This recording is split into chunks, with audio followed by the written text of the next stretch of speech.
In the Bible, there's this psalm, Psalm 8, that speaks about the glory of God, about how as the creator of the world, the creator of the universe, everything that He has made shouts of His majesty, of His splendor, that even infants who were born reveals His praises.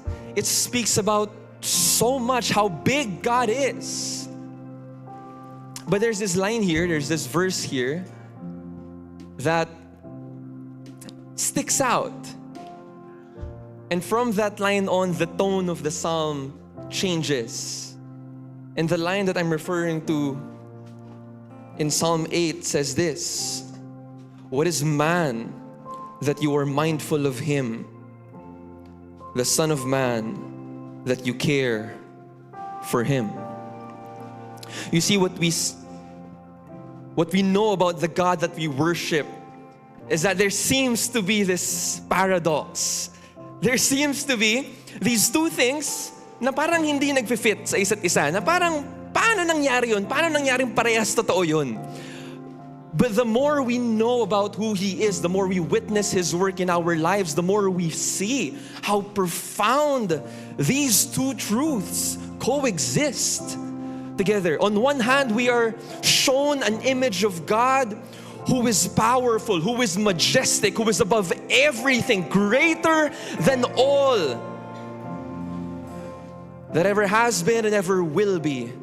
He seems so unreachable, seems so beyond everything that we could hope for, imagine, dream of. And we see that.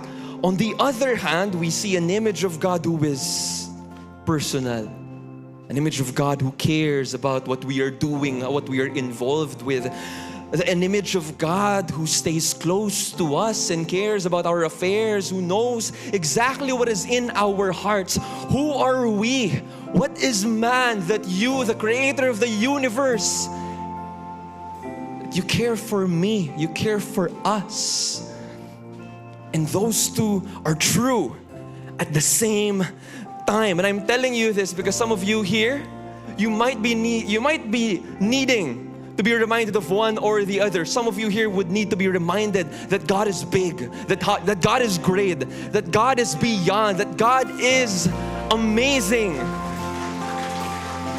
that He is bigger than all of our worries, all of our concerns, all of our dreams, that He can handle whatever it is, every single thing that we place in His hands. Some of you might need to be reminded of how big God is. Yes, but some of us might be needing to be reminded of how close God is. That yes, He is majestic and powerful and almighty, and yet He reveals Himself as someone who is intimate, as someone who cares, as someone who embraces us in our times of need. He is both great and close. And who are we? Who are we that He is mindful of us? Amen? Let's give a big hand to our Lord. And with a posture of openness, let us together come in prayer as we pray our favorite prayer here at the feast. In the name of the Father, and of the Son, and of the Holy Spirit. Amen. Let's pray this together. Today I receive all of God's love for me. Today I open myself to the unbounded, limitless, overflowing abundance of God's universe. Today I open myself to God's blessings, healing, and miracles. Today I open myself to God's Word so that I become more like Jesus every day. Today I proclaim that I am God's beloved. I am God's servant. I am God's powerful champion. And because I am blessed, I am blessing the world. In Jesus' name, amen. Let's sing to His Word. Thy word is a lamp unto my feet and a light unto my path. Thank you, Jesus. Hallelujah. Let's praise Him.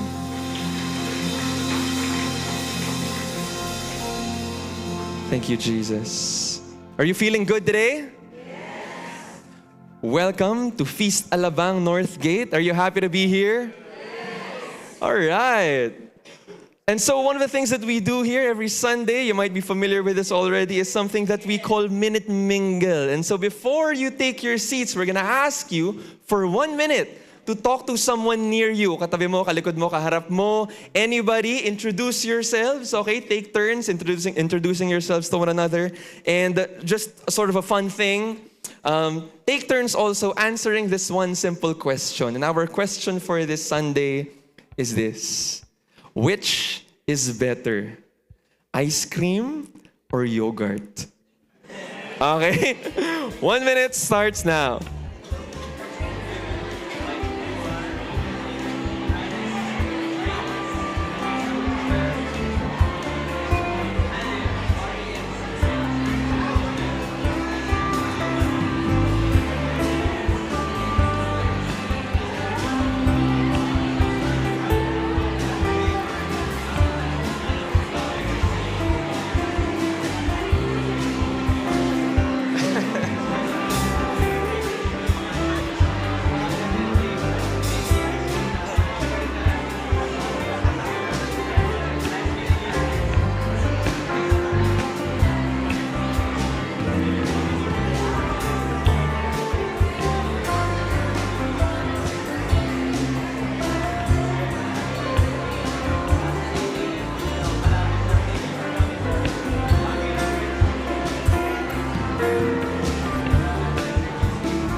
One minute is up.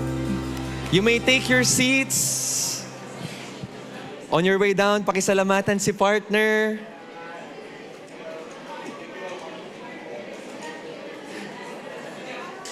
Grabe, parang ang init ng debate ah. Parang may na-spark. Ice cream or yogurt? Sagot, Brother Mon, cake. Can I see a raise of hands? Okay, quick survey lang. Raise of hands, sino ang team ice cream? Grabe. Sino ang team yogurt? Okay, marami rin. Parang yung iba parehas. Ako, for me, I think in my younger days, I would have said ice cream, pero ngayon, yogurt na ang aking sagot. Right? Especially kung may fruits. Ayan. Gusto kong partner ng yogurt lagi is mangoes and bananas. So pag may mangoes and bananas, sarap. Ang sarap ng yogurt. Good morning, everyone. My name is Mon. Can I get a hi, Brother Mon? It is good to be here today. Don't you agree? Amen. Can I see a raise of hands for those of you who are joining us for the first time? Mga first time mag-feast. Ayan, palakpakan naman natin ating mga first-timers. Please keep your hands raised because we want to give you a welcome bag. This is our little gift for joining us today. Ayan, keep your hands raised kung sakaling hindi pa kayo nakakatanggap para makita kayo ng ating mga servants sa gilid. Thank you very much for being here, and we want to let you know that you are more than welcome to join us again next Sunday.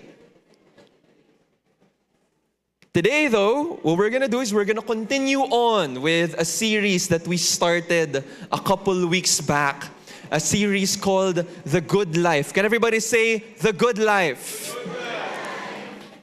And to preach today's message is we know him as our leader, as our builder here at Feast Alabang Northgate, but I would like to say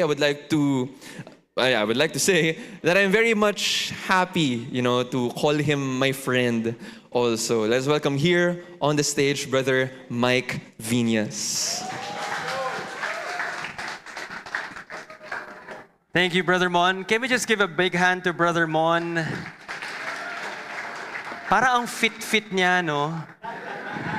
Nagyo-yogurt pa yan sa lagay na yan. So, good morning everybody. Can we hear it from Team Ice Cream?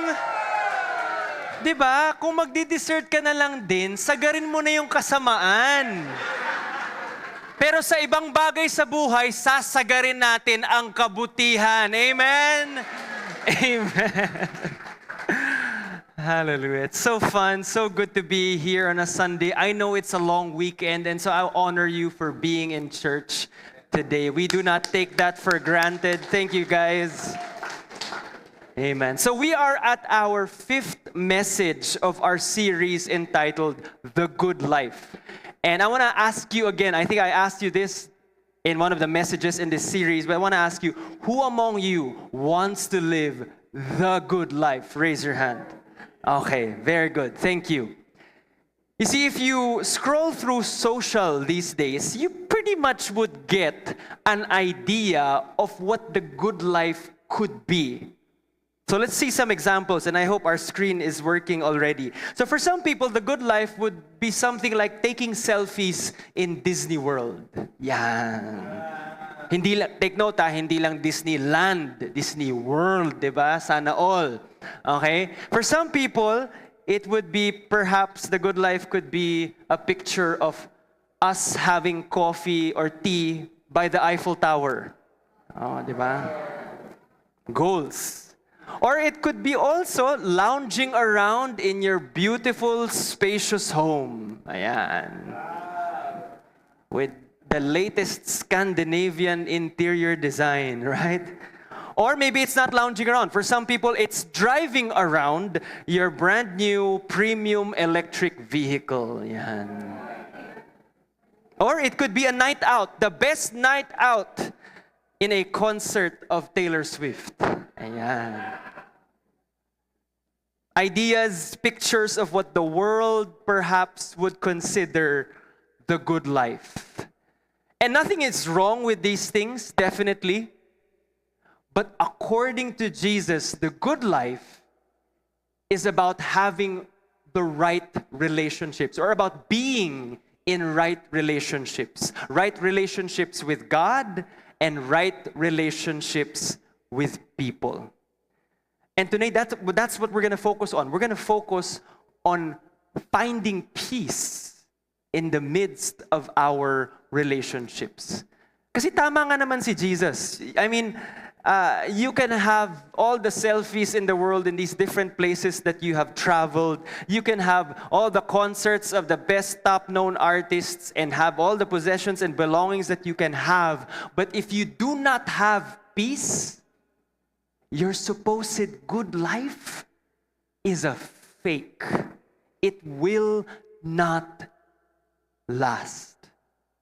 And here's the news flash, my friends. Even in a world of conflict, Jesus asks us or wants us to pursue peace in our relationships. Amen? I mean, let's just get a show of hands. And I'm just checking if this is in the center, because I'm just OC like that. But anyway, I want to ask you, who among you could perhaps have the blessings and the dreams you prayed for, pero pag hindi kayo okay mag-asawa, or hindi kayo okay ng anak mo, or hindi kayo okay sa opisina, parang baliwala lahat ng mga biyayang yun. Raise your hand if you know what I'm talking about. Right? If we don't have that peace in our relationship, nothing else really matters. In fact, if you gather people in one room, just put them into one room, humans, frail humans like you and me. You put them in one room, count on it, in just a few minutes, conflict will happen. Right? Conflict will happen with even your favorite people, family, friends, even in church, even in ministry. And sometimes some people would say, even or especially in church, there is still that conflict. I mean, it doesn't matter who you are, doesn't matter how good or decent or how religious you are, conflict will always somehow creep into any form of relationship. I remember this story. Once there were 3 monks in a monastery, and they had a perpetual vow of silence. In other words, they can only speak one sentence every 7 years. And the rest is absolute silence. So on the first year, one monk says, I hate oatmeal. 7 years later, the second monk comes up and says, I love oatmeal. I happen to love it a lot. Naka 2 sentences pa siya, di ba? And then 7 years later, the third monk comes up to speak and say, I am sick and tired of both of you fighting about oatmeal. Of course, that story is fictional, but I get to speak to some of our priest and nun friends, and they do tell me, yes, that even in their religious order, in their religious community, there is still conflict. There is still relational challenges. May tampuhan, may samaan ng loob, may inggitan, may politika. I mean, mga parit madre na yun, ha? Diba? And that's why I remember one mother superior said this. She said, we are not angels. We are all humans fighting our own inner demons. And that's why we're desperate for God. And I think that's true. Conflicts, at least one thing that it could be useful for is that it can drive us closer to God. Amen? I think it should. But how do conflicts happen? Paano nga ba nangyayari yan? Okay? And I think there's a lot of answers to that, but just to somehow zero into what we're talking about today, let me just define it as this. Conflicts happen when words get misunderstood, actions get misinterpreted, and past traumas get triggered. Tingnan mo nga yung katabi mo, alam mo ba kung anong makaka-trigger sa kanya? Huwag mo gagawin yun. Or else, conflict will happen.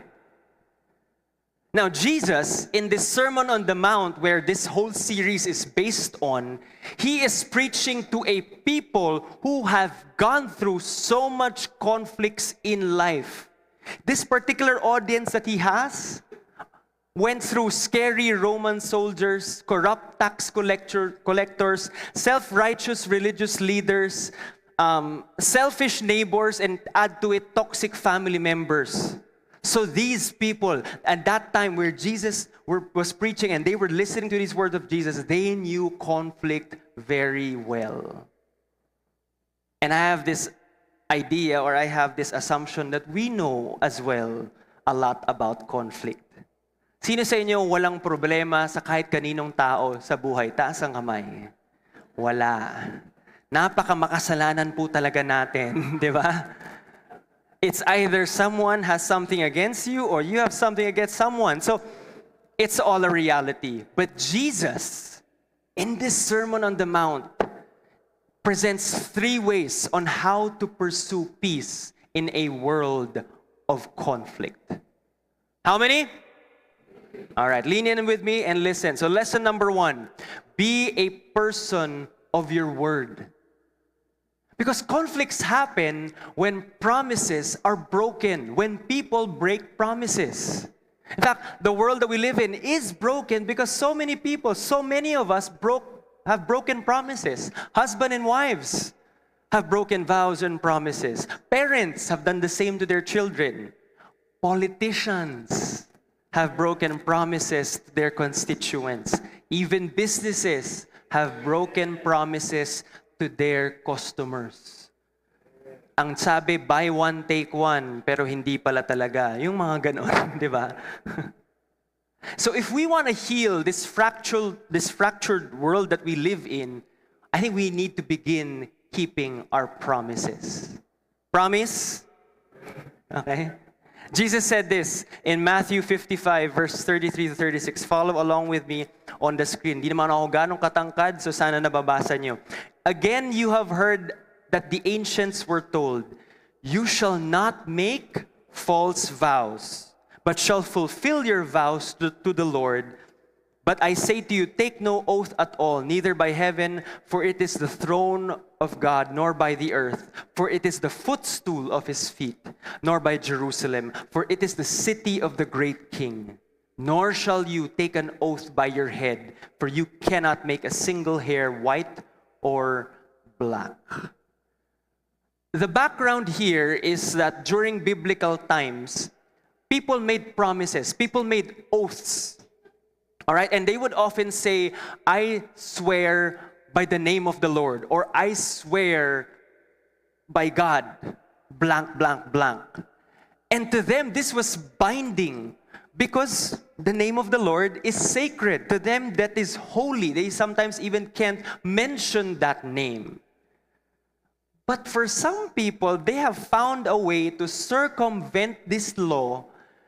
And so what they did was to tweak the oath. Instead of saying, I swear by God's name, they will say, I swear by heaven, or I swear by the temple. And what this does is that this loophole now gives them permission to be dishonest towards other people. Because technically, sa kanila, parang, I'm not violating the law because I did not swear by God's name. But being scheming and tricky, by using religious language, they have manipulated people into trusting them. And Jesus was vehemently against this terrible deception. So today, in fact, we still hear of this being said. People will say, cross my heart. Diba? Meron pang cross my heart, hope to die.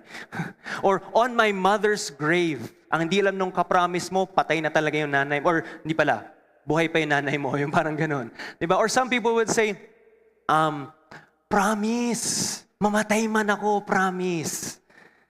Right? We make these oaths. But to the deceitful heart, someone who plans to really not be truthful or to be dishonest, all of these oaths mean nothing. And this is what a lot of people don't know. Lying is like a tiny pet that becomes eventually a great monster that will eat its own master. So, yung pagsisinungaling, kala mo maliit lang yan, kala mo harmless, white lie, and whatsoever, man, it will grow, it will evolve, and eventually you will be eaten up by your own lies. So it's best to be mindful. Let me ask you, have you ever lied just to save face? Yung nagsinungaling ka because you didn't want to look bad? All right, I see Ned's heads nodding. I remember a few years back, I had a meeting here in Alabang at 7 p.m. Now, I live in Taguig, and by my usual experience and estimate, it would take me an hour to travel from Taguig to Alabang on a weeknight. So if I needed to be here at the meeting, which was promised, which was all agreed on by all those who will be in that meeting, if I needed to be here at 7, what time should I leave Taguig? 6. Grabe naman yung 5, bro. 6 p.m. 1 hour, di ba? But I did not leave at 6 p.m. I left at 6:30. Kaya pagdating ko ng 7 p.m., kung kailan na magsisimula yung meeting, 7 p.m., I was still stuck in Slex. And because I wanted to save face, kasi Brother Mike pa yung nag-set nung meeting, malilate pa siya. I wanted to save face, I didn't want to look bad, I pulled out the classic line, kasi traffic sa Slex eh. And perhaps some of you have used the different versions of that. Traffic sa EDSA eh. Traffic sa C5 eh. Pero ang katotohanan doon, hindi ka talaga nata-traffic or talaga namang traffic doon. I mean, let's who are we kidding? Parati naman traffic in all those roads. So the truth there is that na-late ako dahil hindi dahil traffic, but because I left at what time? 6:30 when I should have left at 6 o'clock, and I would have made it on time. I would have made it on time if I left on time and early. So since that time where I was convicted by that, I stopped making those excuses na, traffic kasi sa EDSA, traffic kasi sa C5, wag na tayong maglokohan, guys. Kaya yung asawa ko, meron kaming yung natatrack ko siya. Kasi makikita ko, sasabihin niya sa akin, nakaalis na ako ng bahay. Love, hindi pa. Nasa bahay ka pa. Yan. Kaya, wag na natin gamitin yung excuse na yon, okay? Let us be men and women of our words. All right? So if I'm late, I just admit it. I just admit to the fault, my bad, no excuses, I am late. So if you have at one point in time, or maybe even continue to do so, where you say something just to save face, and you know in the back of your head it is a lie, ay itigil mo na yan. Tigil mo yan. Put an end to it because it will destroy your credibility and integrity no matter how big or small it is. All right? It will destroy your integrity. So lying so that you won't look bad will actually make you look worse. Alam naman ng tao naka-meeting mo. Wag mo na sila bulahin, wag mo na silang gawing, okay? Umalis ka na lang ng maaga. Wag mo na gamitin yung, traffic kasi sa ganito. Parating traffic doon. So it's best to plan ahead and leave right on time para hindi ka mata-traffic and you get your meeting on time, honoring the people around you in that meeting. Do I hear an amen? Amen. So let's be men and women of our word. Lesson number 2. Alam mong issue ko to, no? Kasi ako yung ginawa ko na rin siya Anyway, lesson number 2.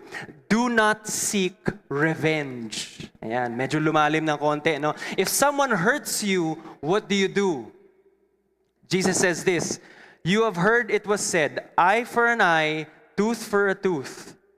Okay? But I say to you, do not show opposition against an evil person. But whoever slaps you on your right cheek, turn the other toward him also. And if anyone wants to sue you and take your tunic, let him have your cloak also. So during ancient times, people followed this well-known law, actually even written in the Old Testament, that talks about revenge, okay? And how it should be done. And so I will read it to you. It's in Exodus 21. It says there, but if there is any further injury, then you shall appoint as a penalty life for life, eye for eye, tooth for tooth, hand for hand, foot for foot, burn for burn, wound for wound, bruise for bruise. Pag binabasa mo yan, it sounds absolutely cruel. Right? It seems like the Bible is encouraging us to be violent, to seek revenge. But if you look at it much closer, it's actually the opposite. See, the purpose of that law that I read in Exodus was to actually limit revenge. I'll give you an idea of this. In the ancient times, imagine yourself, you wake up one morning and your whole tribe, your whole village ay nagkakagulo. Ang daming umiiyak because you find out that your neighbor, who is a father of 4 children, was killed, was murdered. And there was an eyewitness to the murder. In fact, the body was even found in a river. And the eyewitness says that the murderer comes from the other tribe, a goon from the other tribe. And so now the elders of your tribe is now planning their retaliation. And on that same night, men from your tribe avenged you, went to the other tribe and killed not just one man, but 10 men. The next morning, the army of your tribe is now getting ready, is now bracing themselves for the counter-attack of that tribe, right? And they find news that they are actually amassing an army, taking men from the other tribes just to attack your tribe. So you see the picture, parang lumalaki at lumalaki yung gulo. lumalaki at lumalaki yung away. So if you go back to this passage in Exodus, itong whole idea of eye for an eye, tooth for a tooth, it was somewhat necessary during that time because it was about proportional justice. They were trying to make the punishment fit the crime. Or else, just like my story, vengeance will just run wild and be out of control. Conflict will just escalate one after other, making the problem, making the casualties bigger and bigger, and it continues on from generation to generation. And you can somehow liken this to perhaps what's happening in the wars of the Middle East. Parang palaki ng palaki over time because it just continues generation after generation. So while this law, are you still with me? Yes? While this law in Exodus curbs the escalation of retaliation, para hindi lumaki yung paggaganti nila sa isa't isa, sige ipantay na lang natin. While that does that, it does not create peace. Walang kapayapaan. Diba? But for Jesus, who is the Prince of Peace, this was not enough for him. He was not interested in limiting violence. He is interested in propagating peace.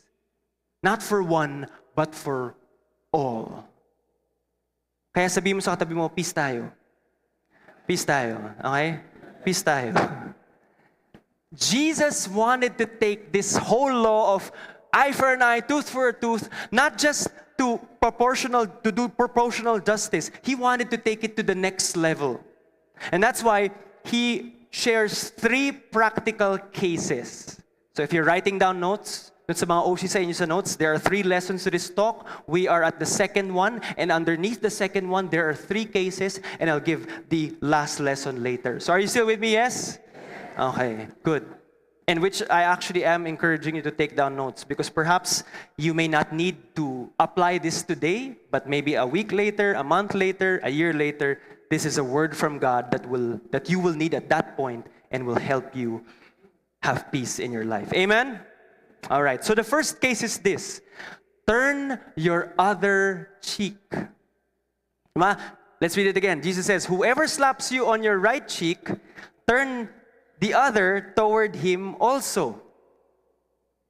It sounds insane, right? It seems like parang Jesus wants us to be doormats, na pag aapak-apakan lang, aabusuhin lang ng mga tao.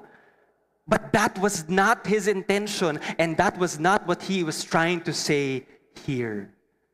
And so for a visual representation of this, I actually want to illustrate it to you. So can I have Brother Louie here with me on stage?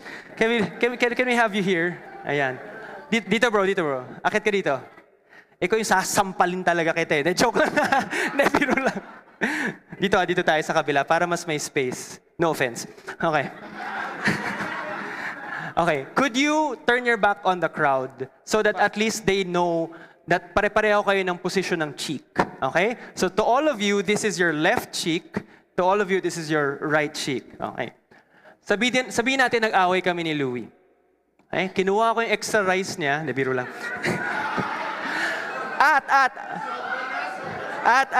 Check. Pinapatayin ako ng mic bigla. Kinuha ko yung extra rice niya at inapakan niya yung sapatos ko. Oh my gosh. Okay? So, context. In the Greco-Roman world, the left hand, nobody uses the left hand for public use. Bakit? Because the left hand is associated to hygiene. Pretty much the left hand is associated to wiping your butt. So you don't use this in public during that time. You don't use it for greeting, for eating, or for striking. So we could only use what? The right hand. Now, with my right hand, it is in my intention, if I was in that time, to dominate and humiliate Louie, to make him feel that he is beneath me. So what many men would do then is that they would slap with the back of their hand. Not with their palm, but with the back of their hand. So if I will slap Louie with the back of my hand, Hindi ko itutuloy. Kailangan ko lang yung cheeks mo para kitang-kita. So if I will slap him with the back of my right hand, where will it land? Where will it land? On the right cheek. All right? On the right cheek with the back of my hand. Now, Jesus says that whoever, all right, you hit on the right cheek, you what? You turn on the left cheek. Naturally for us, pag tinamaan ka ng ganyan, you'd want to retaliate. Gusto mong to slap back. Pero ang sinasabi ni Jesus, pag tinamaan ka sa right, i-offer mo yung kabila, yung left. Now, ano ibig sabihin ng left cheek? Sige, tingin ka doon, brother. Ayan. At this position, remember, I can only use what? My right hand. And I still want to make him feel degraded. I still want to insult him. So I still want to use the back of my right hand. But at this point where he's offering his left cheek, is it still possible to use the back of my right hand? No. Ako yung mababalian. Di ba? Parang, doesn't work. So what he is doing now by offering his left cheek is he is forcing me to use the palm of my right hand.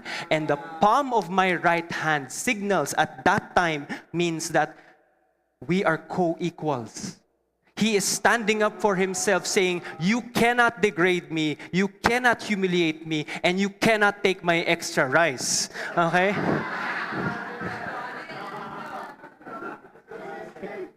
Peace tayo, bro. So that's what it means when I hit him with the right hand. Yes. All right, let's give a big hand to Brother Louis. Thank you, brother. I will never hit you, by the way. Okay? So what does this all mean? Okay? Jesus isn't telling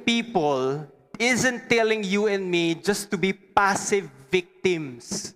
Na parang hayaan mo lang sila. Hindi niya sinasabi yun. He's actually showing a third way. Don't retaliate with violence. Don't cower in submission. Rather, stand with dignity. All right? Resisting injustice without mirroring violence. Amen? I'll say that again so that it's clear. One way is gaganti ka. The other way is magpapaalipin ka lang. You will allow yourself to be stepped over. Those are the two ways. But Jesus offers the third way. And that is, huwag kang gaganti, huwag kang magpapaapak. Anong English na to? But stand with dignity, resisting injustice without mirroring violence. And if you think about it, really, this is a brilliant move. Turning the other cheek is a brilliant move. It was a non-violent, humble, yet assertive invitation for the aggressor to see your value as a fellow human. In other words, this guy is saying, you can't do that to me.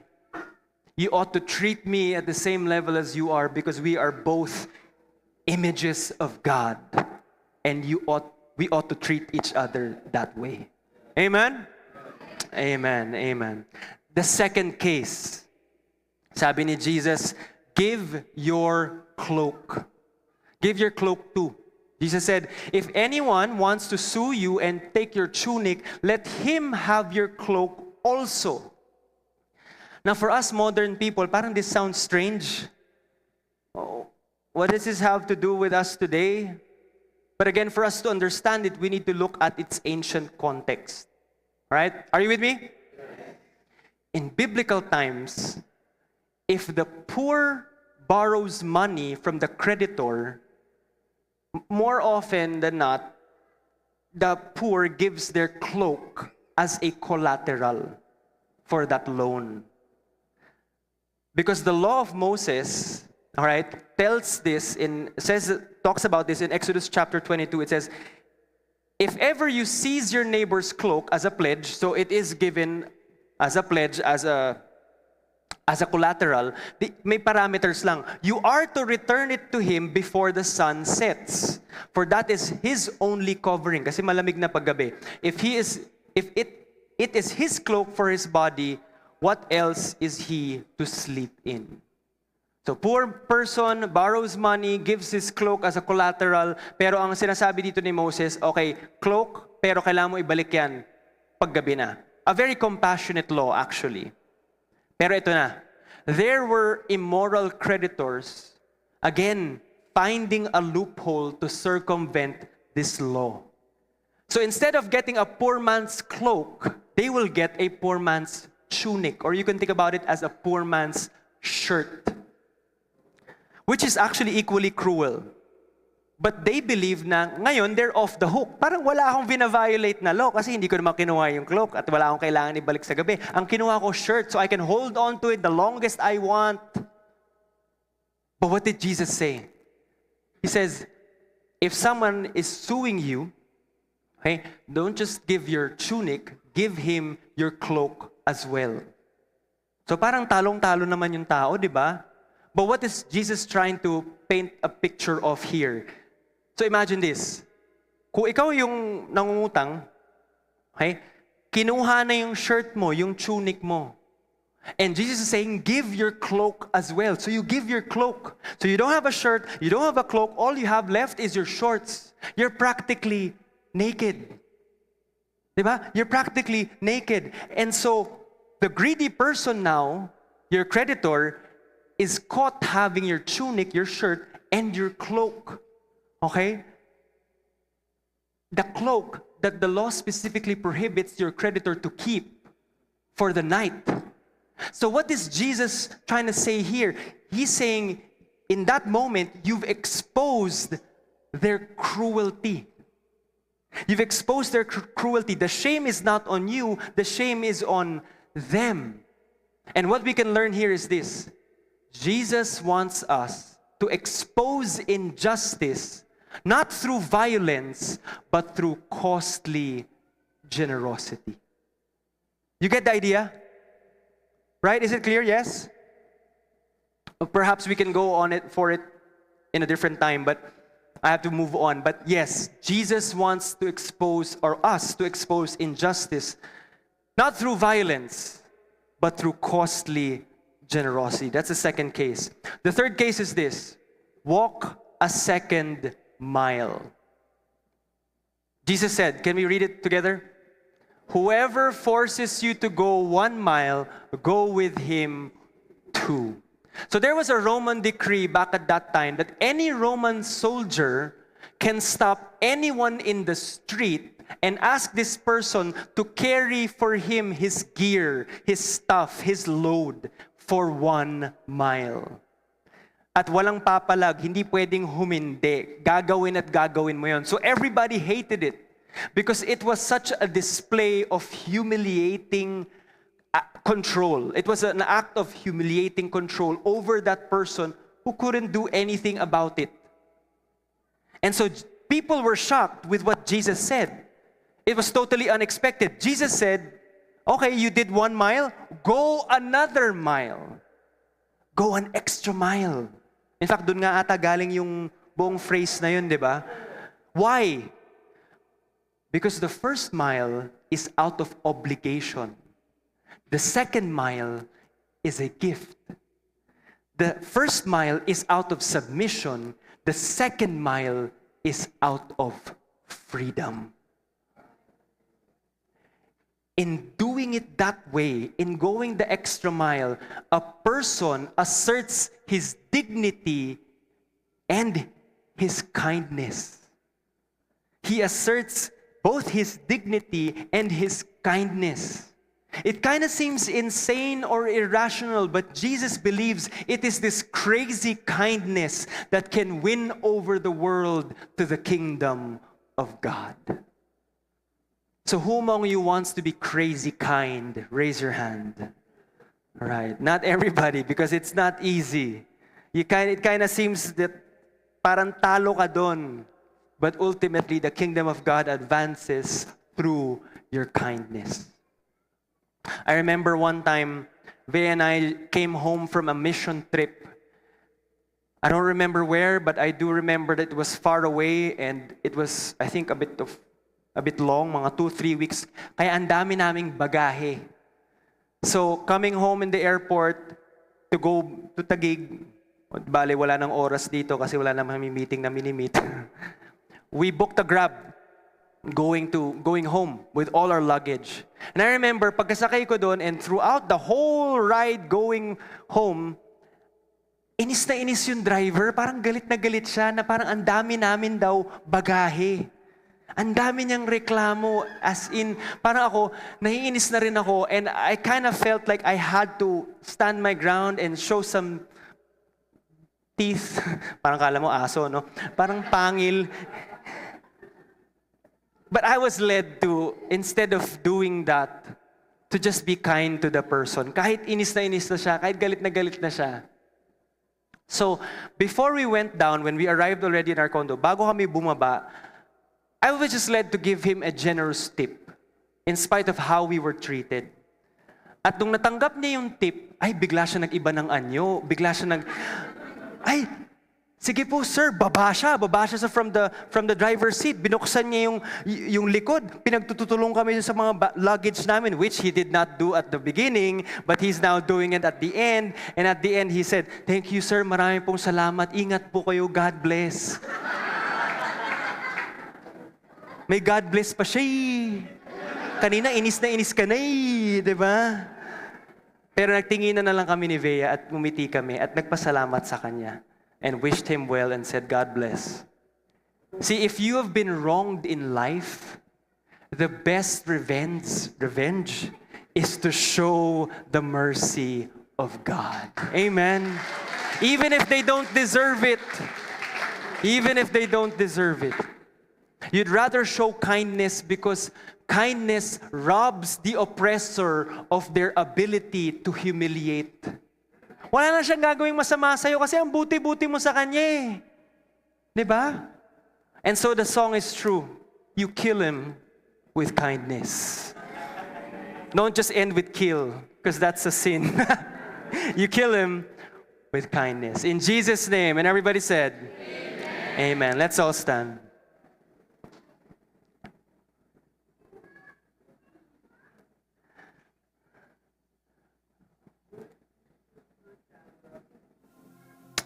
Lesson number 3. So 1, if you remember, was be a man and woman of your word. Let's be people of our word. Number 2, don't seek revenge. And then we had the 3 cases. Parang ang pinakamahirap magets doon yung yung pangalawa? I kind of got it from your vibe. Yung cloak. Well, perhaps we can explain it further next time. Lesson number 3, love your enemies. Jesus said, Matthew 5:45, you shall love your neighbor.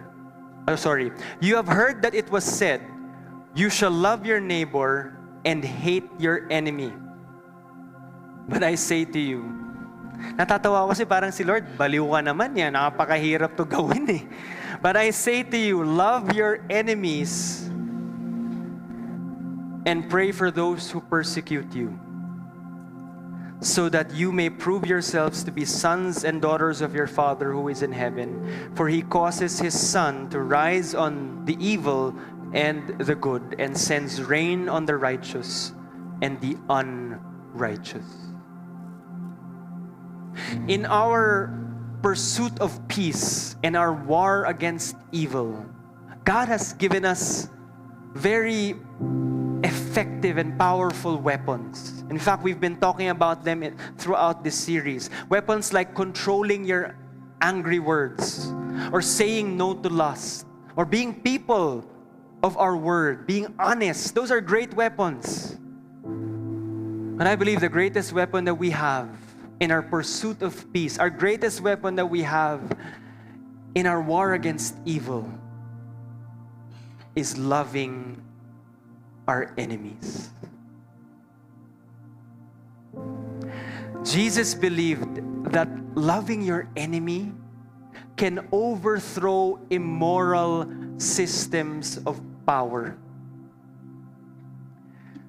That kindness can soften the hardest of hearts and that love can turn enemies into friends.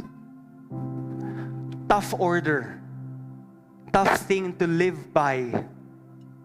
But the truth is this: loving your enemies is not a human thing. It is a divine one.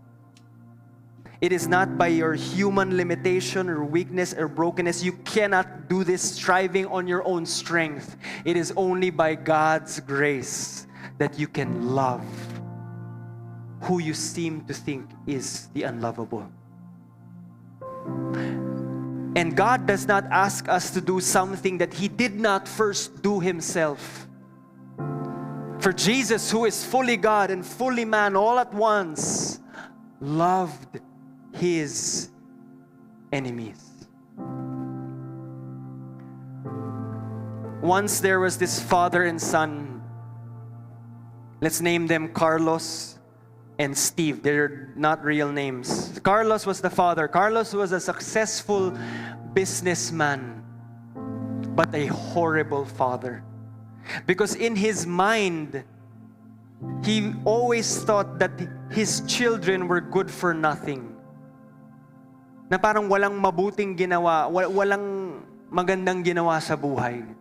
And so he would always be shouting, cursing, saying such hurtful words to his children, saying things like, ang bobo-bobo mo, ang tanga-tanga mo, mga tamad, wala kang kwenta. Ganon.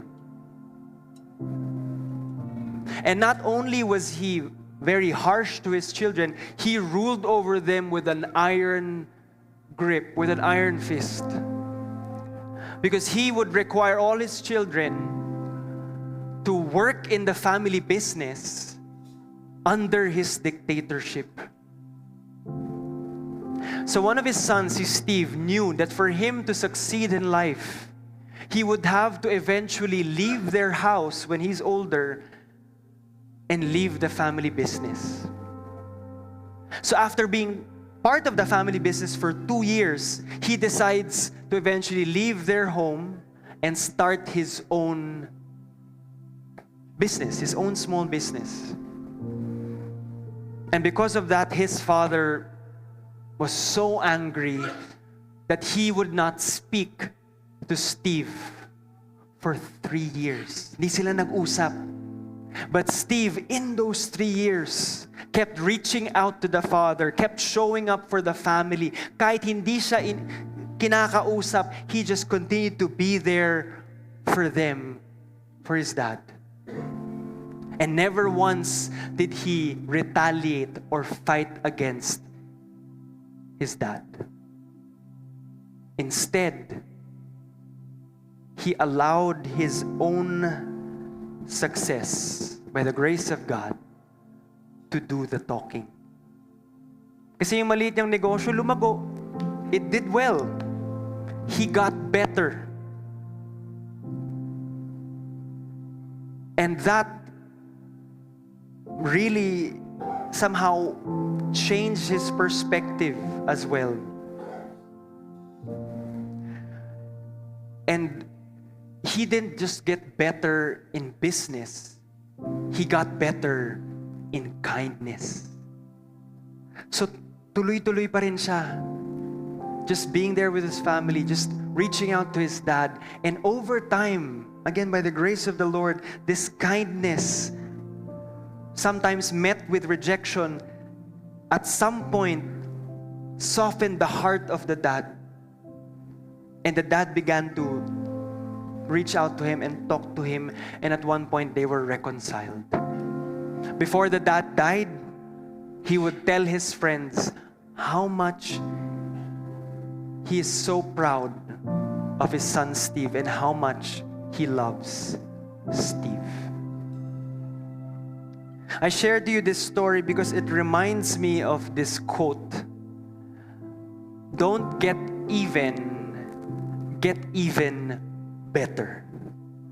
But I want to tweak this a bit. I want to twist it because you might think na, oh sige, papakita ako sa kanila, gagalingan ko. Ako yung lalabas na mas magaling and all of that. That's not what I'm saying here.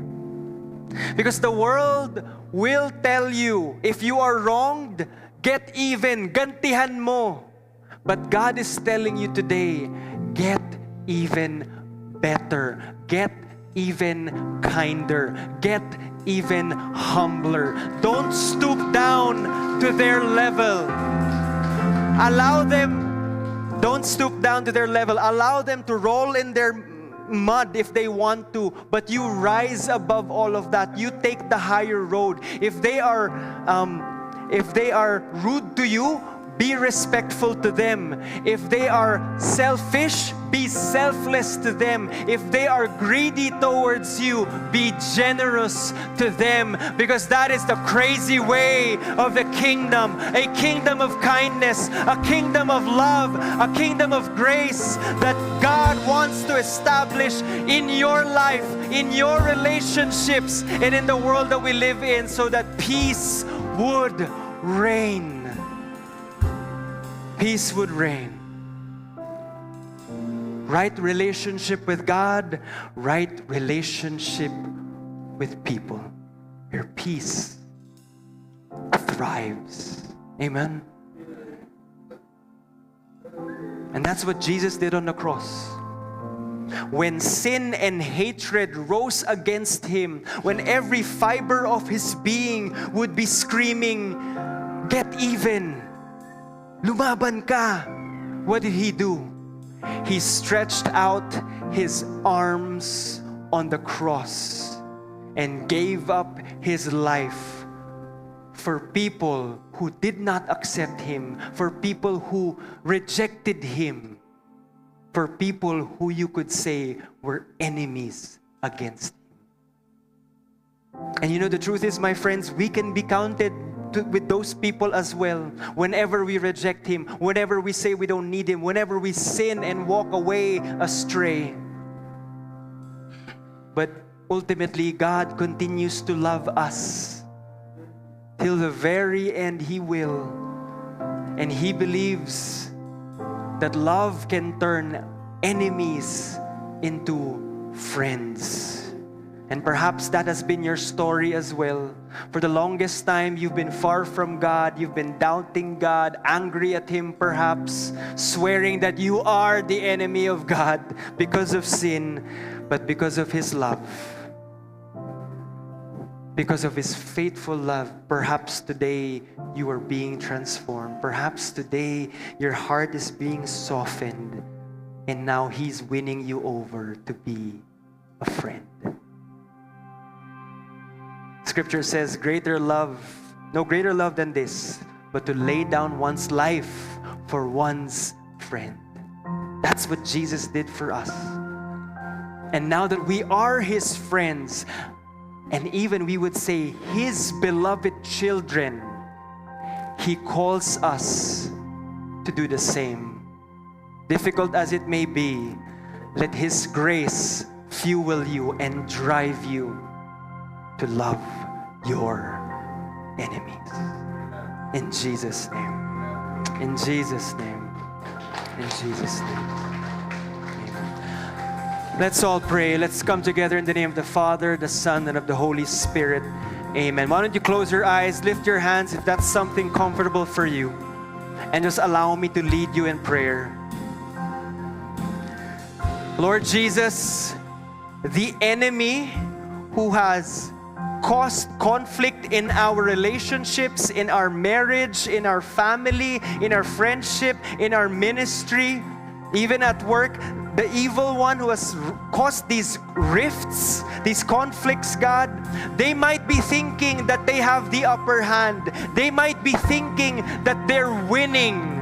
But in the midst of this pain and suffering, we draw grace from you, and we choose to decide, even if we don't feel like it, we choose to decide to pull out our greatest weapon, and that is to love our enemies, to love those who are difficult to love, God.